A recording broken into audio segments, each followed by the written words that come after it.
আরজি করে ধর্ষণ করে সঞ্জয় রায়ের যাবজ্জীবন। সোমবার সাজা ঘোষণার আগেও তার দাবি সে নাকি কিছুই করেনি, তাকে ফাঁসানো হয়েছে।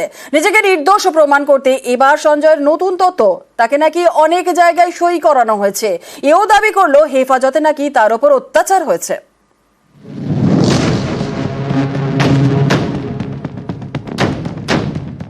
চোখ দেখে যায় চেনা সঞ্জয় রায় আরজি করে ডাক্তারকে ধর্ষণ খুনে দোষী, শনিবার দোষী সাব্যস্ত। সোমবার সাজা ঘোষণা। সঞ্জয়ের যাবজ্জীবন সাজা ঘোষণা করেছে শিয়ালদা কোর্ট। শনিবারের মতো এদিনও বিচারকের সামনে নিজেকে বারবার নির্দোষ বলে দাবি করে সঞ্জয়। এদিন বিচারক অনির্বাণ দাস তাকে বলেন, আপনাকে বলেছিলাম দোষ প্রমাণিত, সর্বোচ্চ শাস্তি ফাঁসি হতে পারে অথবা যাবজ্জীবন।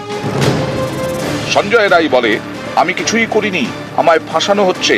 আগেও বলেছি, আবারও বলছি, রুদ্রাক্ষের মালা কি নষ্ট হতো না? হেফাজতে আমার উপর অত্যাচার হয়েছে, অনেক জায়গায় সই করানো হয়েছে, মেডিকেল করানোর নামে বারবার সিবিআই ঘুরিয়েছে, কোথাও কিছু পাওয়া যায়নি। আপনিই বিচার করুন। বিচারক অনির্বাণ দাস বলেন, আপনাকে 3 ঘন্টা সময় দেওয়া হয়েছে। আপনার আইনজীবীরা যা বলার বলেছেন, কি হয়েছে না হয়েছে আপনার থেকে ভালো কেউ জানে না। আমার কাছে যা এসেছে তা দিয়েই বিচার করেছি। তথ্য প্রমাণ ছাড়া আমি কিছু করতে পারি না। আপনার শাস্তির বিষয়ে বলুন, আপনার বাড়িতে কে কে আছেন?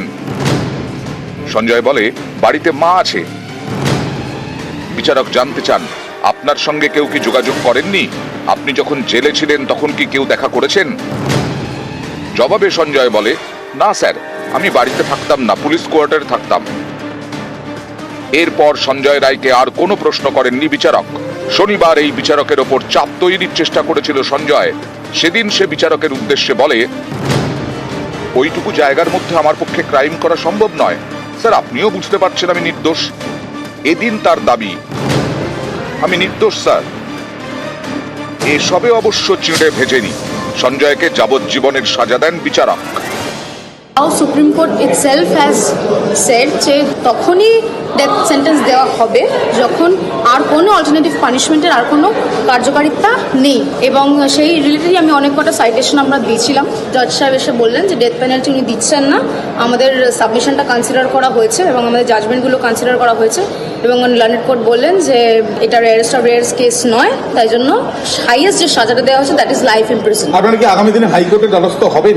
হ্যাঁ, সেটা তো যে কোনো অ্যাকিউজড যে কনভিক্ট হচ্ছে তার রাইট থাকে ওপরের আপিল কোর্টে যাওয়ার, তো ডেফিনেটলি উনি আপিল তো করবেন। সোমবার মাথা নিচু করে আদালতে ঢোকে সঞ্জয়। এদিন বেরোনোর সময়ও সঞ্জয়ের মাথা নিচু,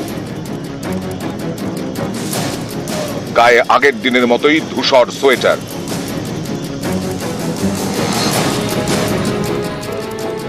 নিউজ 18 বাংলা।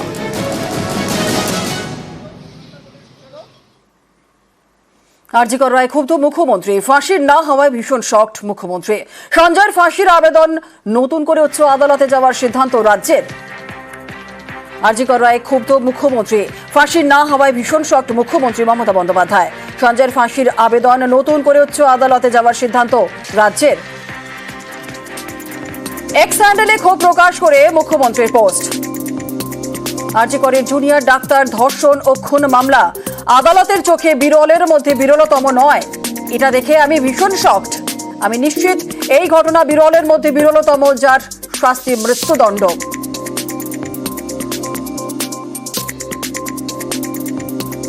কি করে এই রায় দেওয়া হলো যে এটি বিরলের মধ্যে বিরলতম ঘটনা নয়? দুর্ভাগ্যজনক ও সংবেদনশীল এই মামলার আমরা মৃত্যুদণ্ডই চাই। গত 3-4 মাসে আমরা এই ধরনের অপরাধের ক্ষেত্রে দোষীদের ফাঁসি অথবা সর্বোচ্চ শাস্তি নিশ্চিত করেছি। এই মামলায় কেন মৃত্যুদণ্ড দেওয়া হলো না?